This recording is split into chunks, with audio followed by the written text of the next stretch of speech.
ओम सजात्म स्वरूप परम गुरु शुद्ध चैतन्य स्वामिने नमः। स्यदवादिनय षट द्रव्य गुण पर्याय और प्रमाण का जड़ कर्म चेतन बंध का अरु कर्म के अवसान का कह कर स्वरूप यथार्थ जग का जो किया उपकार है उसके लिए जिन वाणी माँ को वंदना शतवारी है, वंदना शतवारी।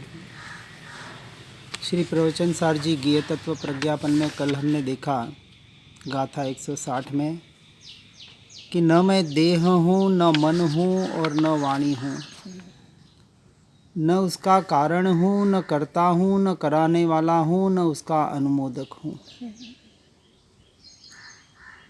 इन सबसे भिन्न न्यारा स्वतंत्र ऐसा एक चैतन्य स्वभावी भगवान आत्मा वही मैं हूँ। अब शरीर, वाणी और मन का परद्रव्यपना निश्चित करते हुए गाथा 161 में बता रहे हैं कि देह, मन और वाणी पुद्गल द्रव्यात्मक है, ऐसा वितराग देव ने कहा है, और वे पुद्गल द्रव्य परमाणु द्रव्यों का पिंड मात्र है। इसकी टीका में कहते हैं कि शरीर, वाणी और मन तीनों ही परद्रव्य है, क्योंकि वे पुद्गल द्रव्यात्मक है, पुद्गल के ही परिणाम मात्र हैं। उनके पुद्गल द्रव्यपना है वह जड़ तत्व है, अचेतन तत्व है, क्योंकि वे पुद्गल द्रव्य के स्वलक्षणभूत स्वरूपास्तित्व में निश्चित रहे हुए हैं। उनके जो परिणाम हो रहे हैं, उसके जो लक्षण है, वह पुद्गल के स्वरूप के अस्तित्व में ही रहे हुए हैं। और उस प्रकार पुद्गल द्रव्य यानी शरीर आदि रूप अनेक परमाणु द्रव्यों का एक पिंड पर्याय रूप से परिणाम मात्र है। अनंत परमाणुओं से, पुद्गल के परमाणुओं से बना हुआ ऐसा यह पुद्गल द्रव्य, यह पुद्गल पिंड, यह शरीर, जिसे साइंस ने भी प्रूव कर दिया है कि इस पुद्गल के परमाणु, जिसे साइंस इलेक्ट्रॉन, प्रोटॉन और न्यूट्रॉन कहता है, ऐसे शरीर के परमाणु हर क्षण बदल रहे हैं, यानी एक सेकंड में लाख बार बदल रहे हैं, ऐसा साइंस कह रहा है। और परमात्मा वितराग देव कहते हैं हर क्षण बदल रहे हैं, हर समय बदल रहे हैं, क्योंकि अनेक परमाणु द्रव्यों के स्वलक्षणभूत स्वरूप अस्तित्व अनेक होने पर भी कथनचित यानी स्निग्धत्व, रुक्षत्वकृत बंध परिणाम की अपेक्षा से एकत्व रूप अविभासित होते हैं। इतने फास्ट बदल रहे हैं कि वो हमारे दृष्टि में नहीं आ पा रहे हैं, और परमाणु इतने सूक्ष्म हैं कि वह हमारे दृष्टि का विषय नहीं है। सीधी सी बात है, यह परमाणु यदि नष्ट नहीं होते, उत्पाद व्यय नहीं होते, तो जो हम खा रहे हैं, जो अन्न खाते हैं, उससे जो सप्त धातु बनते हैं, हाड़, मांस, मज्जा, खून, लाल वगैरह, ये सिर्फ बढ़ते ही जाते। लेकिन ऐसा तो है नहीं। हम देखते हैं बहुत जने कहते हैं कि 5 साल से मेरा वज़न तो उतना ही है। यदि वज़न उतना ही है तो जो खाया उससे जो हाड़, मांस वगैरह बढ़ा, तो वो कहाँ गया? तो कुछ बढ़ रहा है और कुछ घट रहा है, ये सिद्ध कर रहा है। इस प्रकार से ये बदलते हुए पुद्गल के परमाणु और इस बदलते हुए परिणाम को जानने वाला कोई तत्व जो भीतर में बैठा हुआ है, उसकी स्वतंत्रता, इस बात को हमें वास्तविक यहाँ सिद्ध करने का, अपने विचार में लेने का प्रयास और पुरुषार्थ करना है भेद ज्ञान के आधार के लिए। अब आत्मा के परद्रव्यत्व का अभाव और परद्रव्य के कर्तृत्व का अभाव सिद्ध करते हैं। पहले पुद्गल के परिणाम को कहा उसको आत्मा न करता है, न कराता है, न अनुमोदन करता है, ऐसा बताया। फिर कहा कि यह सब कुछ परद्रव्य है क्योंकि वे पुद्गल के परिणाम है, स्पष्टतः हम उसको जान सकते हैं और साइंस ने उसे प्रूव किया है। अब उसमें आत्मा में इन सब का संपूर्णतः अभाव है, यह सिद्ध करते हैं गाथा 162 में। मैं पुद्गल में नहीं हूँ और वे पुद्गल मेरे द्वारा पिंड रूप नहीं किए गए हैं, इसलिए मैं देह नहीं हूँ तथा उस देह का कर्ता भी नहीं हूँ। बहुत जनों की ये मान्यता है कि आत्मा इस देह में रहकर इस देह की क्रिया को करवा रहा है। यह संपूर्णतः मिथ्या मान्यता है। यदि आत्मा देह को कराने वाला हो जाए तो यह सिद्धांत ही गलत हो जाए कि एक द्रव्य दूसरे द्रव्य का कुछ नहीं कर सकता। इसलिए आत्मा इस परद्रव्य का यानी देह के पुद्गल के परिणामों का अंश मात्र भी न तो करता है न भोगता है। इस बात को स्पष्ट करने के लिए यहाँ कह रहे हैं। अब टीका में बताते हैं, प्रथम तो जो यह प्रकरण से निर्धारित पुद्गलात्मक शरीर नामक द्रव्य है, यह जो पुद्गल का मन वचन काया कर्म कर्म के उदय जो 8 प्रकार की पुद्गल की वर्गणाएं बताई जाती है, वह संपूर्णतः भिन्न द्रव्य है जिसके भीतर वाणी मन आदि का समावेश हो जाता है। वह मैं नहीं हूँ, क्योंकि अपुद्गल में ऐसा मैं पुद्गलात्मक शरीर रूप होने में विरोध खड़ा होता है, संपूर्णतः विरोध है। और इसी प्रकार उस शरीर के कारण के द्वारा, कर्ता द्वारा और कर्ता के प्रयोजक द्वारा या कर्ता के अनुमोदक द्वारा शरीर का कर्ता भी मैं नहीं हूँ। यह जो पुद्गल के सारे परिणमन हो रहे हैं तो किसकी वजह से हो रहे हैं? यह हमने पहले देखा कि कर्म की वजह से हो रहे हैं, और कर्म भी पुद्गल का ही परिणाम है, मेरा स्वरूप नहीं है। तो जो पुद्गल कर्म है वो पुद्गल कर्म पुद्गल ऐसे मन वचन काया पर ही इफ़ेक्ट करते हैं, परिणाम करते हैं।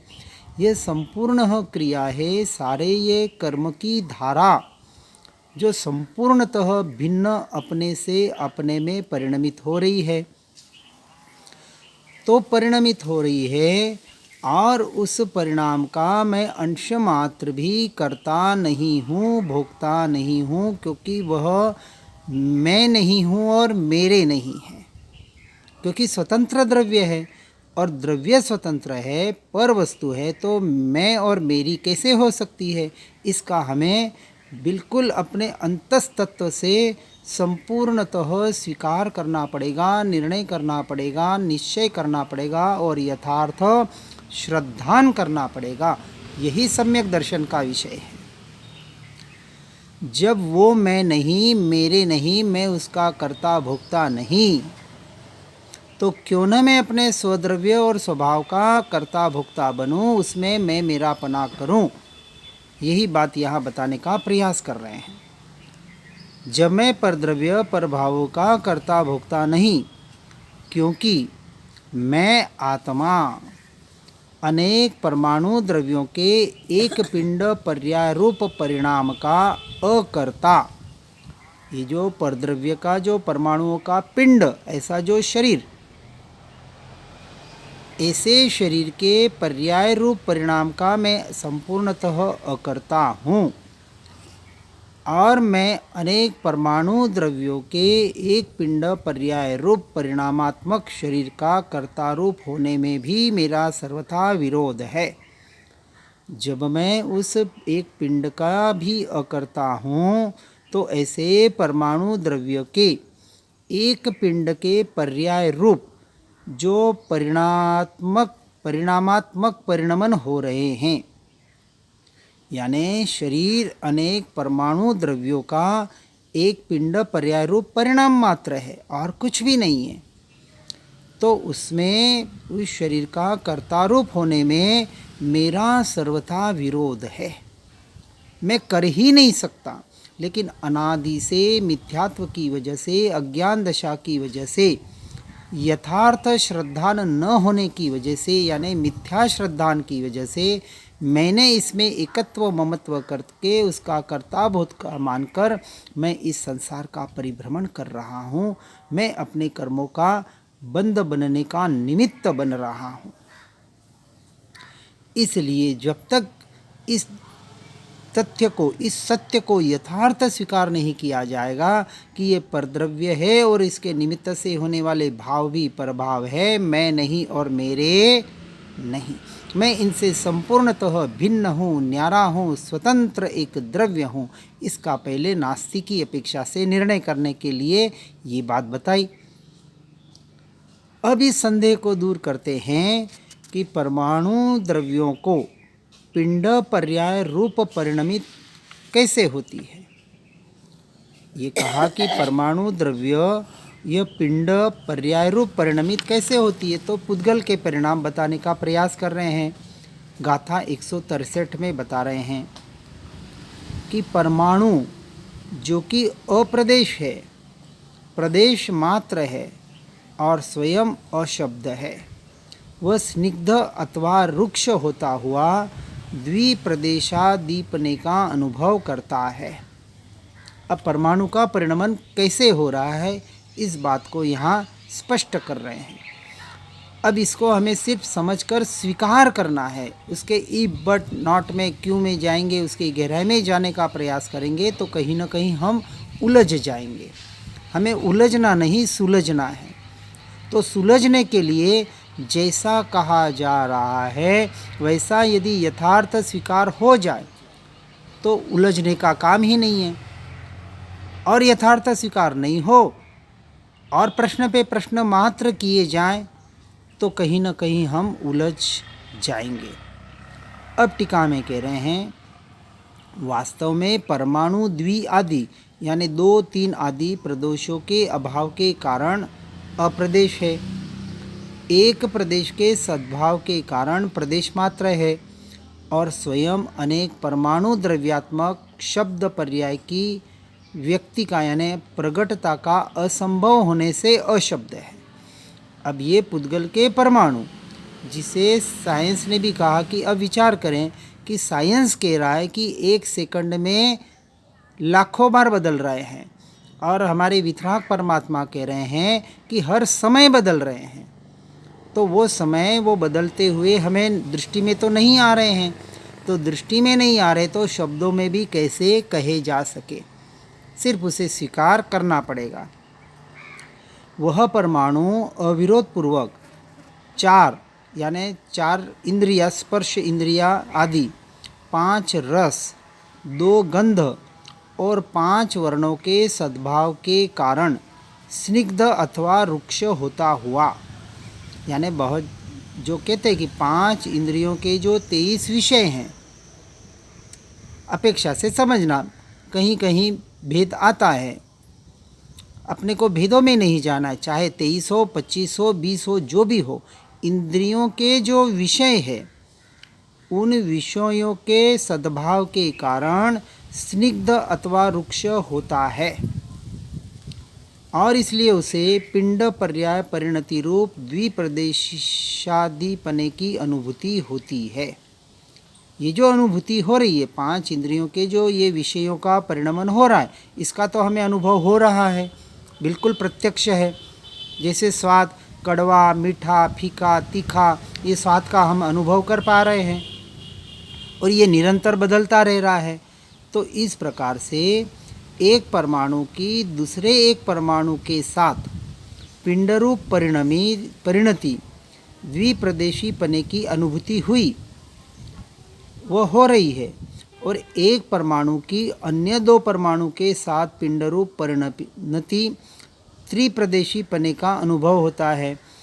इस प्रकार परमाणु अन्य परमाणुओं के साथ पिंडरूप परिणत होने पर अनेक प्रदेशी पने का अनुभव करता है।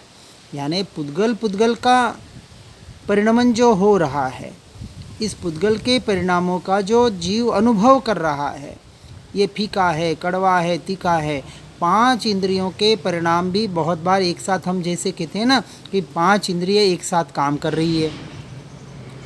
जिस वक्त हम देख रहे होते हैं उसी वक्त कोई आवाज़ आती है तो सुन लेते हैं, उसी वक्त कोई सुगंध स्मेल आती है तो हम उसका गंध का अनुभव करते हैं, उसी वक्त मुंह में कुछ चूस रहे होते तो उसके स्वाद का अनुभव हो रहा होता है, और उसी वक्त कोई स्पर्श की हवा आ जाए, ठंडक लग जाए, एसी पंखे की हवा का अनुभव, तो 5 इंद्रियों का अनुभव हम एक साथ कर रहे होते हैं।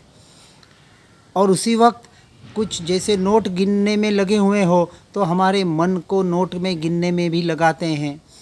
तो इस प्रकार 6 इंद्रियों का काम एक साथ होते दिखाई दे रहा है, वास्तविक एक साथ होता नहीं है। हर समय एक एक वो समय हमारे पकड़ में नहीं आ रहा है, परंतु ये जो पुद्गल के परिणाम हैं, इस पुद्गल के परिणाम को हम बहुत बार कहते हैं कि हम एक साथ अनुभव कर रहे हैं। अनुभव करने वाला तत्व मैं हूँ, लेकिन अभी अनुभव किसका हो रहा है? इस पुद्गल के पिंड का हो रहा है। तो पुद्गल के पिंड का अनुभव हम दृष्टिगोचर होने से हम प्रत्यक्ष उसको कह सकते हैं कि हाँ, ऐसा अनुभव हो रहा है। भले वो अनुभव करने वाला अलग है, और अनुभव करने वाला वास्तविक इस पुद्गल का नहीं, अपने ज्ञान स्वभाव का अनुभव कर रहा है, ये निश्चय का विषय है।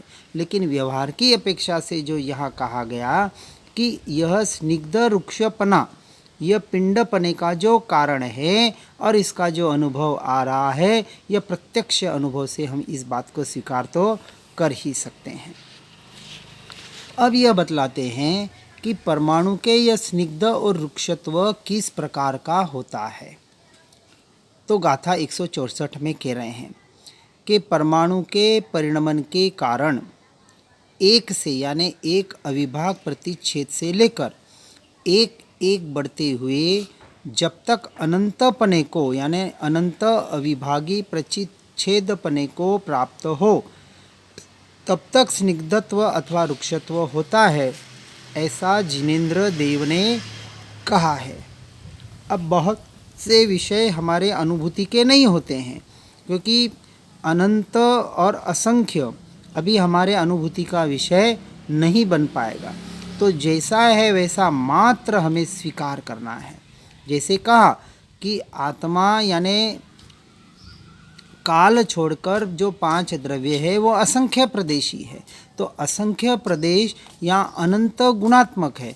तो अनंत गुण और असंख्य प्रदेश अभी हमारा दृष्टि का विषय नहीं है, क्योंकि वह दृष्टि का विषय केवल ज्ञान के बाद केवल ज्ञानियों का है। तो इस तरह से जैसा है वैसा मात्र स्वीकार करना है। इसलिए स्वीकार करना है कि ये बात बताने का प्रयास किया जा रहा है कि ये परद्रव्य है, और परद्रव्य का परिणमन परद्रव्य से परद्रव्य में हो रहा है। बस बात इतनी सी ही ग्रहण करनी है। बाकी समझ में आए तो ठीक, और न समझ में आए तो भी उसमें उलझने का भूल के भी प्रयास न करें। सिर्फ हम यहाँ शास्त्र का पठन कर रहे हैं कि जिसके आधार पर हमें निर्णय करना है। कि जैसे हमने कहा कि ये परद्रव्य परभाव मेरे नहीं है, ये पुद्गल के परिणाम है, तो इसका आधार क्या? इस आधार के लिए हम इस शास्त्र के द्वारा इसको समझने का प्रयास कर रहे हैं। ये कोई हम हमारी बात, मन की कोई बात नहीं कर रहे हैं, इसका यह आधार है। अब यहाँ टीका में कह रहे हैं, प्रथम तो परमाणु के परिणाम होता है, क्योंकि वह परिणाम वस्तु का स्वभाव है। जीव और पुद्गल इन दोनों में क्रियावती शक्ति है। इस क्रियावती शक्ति से दोनों में अपने से अपने में परिणाम और परिणमन हो रहा है, हर समय हो रहा है। और परिणाम और परिणमन कहाँ हो रहा है? पर्याय में हो रहा है। इसलिए दोनों की पर्याय हर क्षण बदल रही है। पर्याय बदलते हुए भी जो मूल द्रव्य है वह ध्रुव तत्व है, जैसा का तैसा रहा हुआ है। और उस ध्रुव तत्व के जो गुण हैं वह गुण भी जैसे के तैसे रहे हुए हैं, उसका हमें स्वीकार करना है। और इस स्वीकारता के आधार पर हम भेद ज्ञान अच्छी तरह से कर सकते हैं। इसलिए उन पुद्गल के जो स्वभाव है, इसलिए उसका उल्लंघन नहीं किया जा सकता। और उस परिणाम के कारण जो कदाचित विचित्रता धारण करता है, यानी किसी समय हो ऐसा क्षणिक है, अनित्य है और एक से लेकर एक एक बढ़ते हुए अनंत अविभाग प्रतिच्छेदों तक व्याप्त होने वाला स्निग्धत्व अथवा रुक्षत्व परमाणु के होता है, क्योंकि परमाणु अनेक प्रकार के गुणों वाला है। क्योंकि परमाणु एक द्रव्य है और पुद्गल का द्रव्य भी अनेक गुणों वाला है, और ऐसे गुणों की उसकी भी पर्याय अपने से अपने में परिणमित हो रही है।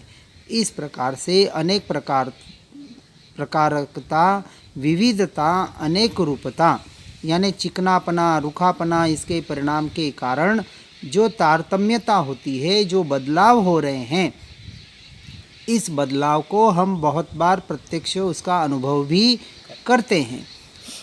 तो इस बात का अनुभव करके उसका उसमें स्वीकार करके उसके प्रतिच्छेद से लेकर अनंत विभाग प्रतिच्छेदों तक तारतम्यता को प्राप्त करता है। इसका हमें स्वीकार करना है, सिर्फ स्वीकार करना है। ये सारा परिणमन हो रहा है, ये पुद्गल का पुद्गल से पुद्गल में हो रहा है, इससे मेरा अंश मात्र भी लेना देना नहीं है।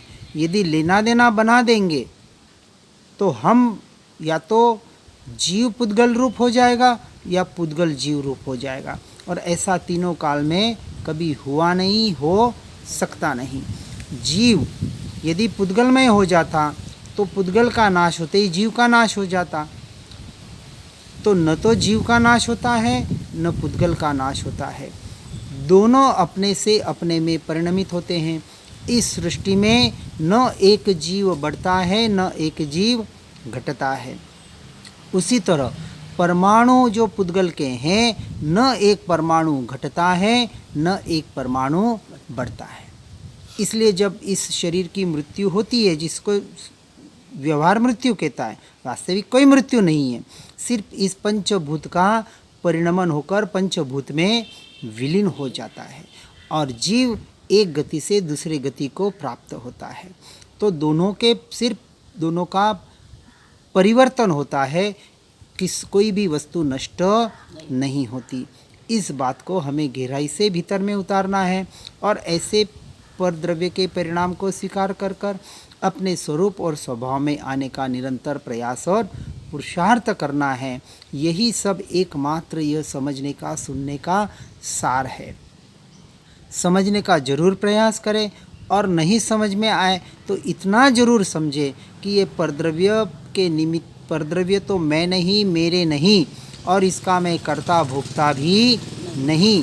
तो इसका जो परिणाम आना चाहिए, वो परिणाम क्या आना चाहिए कि जीवन में वैराग्य भाव आवे, इस परद्रव्यों के प्रति औदासीन्य वृत्ति आवे, इस परद्रव्य के प्रति अनासक्त भाव आवे। यदि आ रहा है तो समझना हम सही मार्ग पर हैं, और नहीं आ रहा है तो समझना सिर्फ आत्मा की बात तो सुन रहे हैं, लेकिन जो आत्मा के लक्ष्य से इन परद्रव्य प्रभावों से जो दृष्टि हटनी चाहिए, उनसे जो निवृत्ति आनी चाहिए, वो यदि निवृत्ति नहीं आ रही है तो सुना पड़ा कुछ काम का नहीं रहेगा। इसलिए इन शॉर्ट परद्रव्य से खिसकना है और सरद्रव्य में वसना है। बात इतनी सी है। यदि इतना सा सहर्ष स्वीकार हो जाए तो इन शास्त्रों की भी फिर ज़रूरत नहीं रहेगी। लेकिन हम नहीं कर पा रहे हैं, इसलिए बार बार इन वस्तुओं को किसी न किसी आधार से समझाने का प्रयास किया जा रहा है। इसलिए स्वाध्याय सत्संग से जुड़कर अपने इस भेद विज्ञान के द्वारा परद्रव्य प्रभावों से दृष्टि को हटाकर एकमात्र स्वद्रव्य और स्वभाव पर स्थिर करने का प्रयास और पुरुषार्थ करे, जिसे सम्यक दर्शन ज्ञान चारित्राणी मोक्ष मार्ग कहा। हर जीव ऐसे मोक्ष मार्ग पर आगे निरंतर बढ़ता रहे। इसी भावना के साथ ओम नमः सिद्धम। जिन वाणी के ज्ञान से हो सम्यक श्रद्धा, हो चारित्र महान और पाओ पद निर्वाण।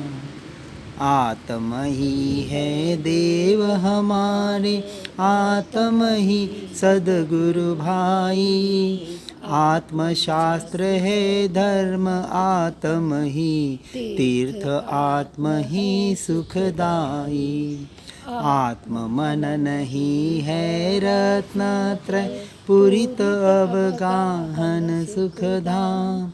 ऐसे देव शास्त्र सदगुरु को, धर्म तीर्थ को सतत प्रणाम।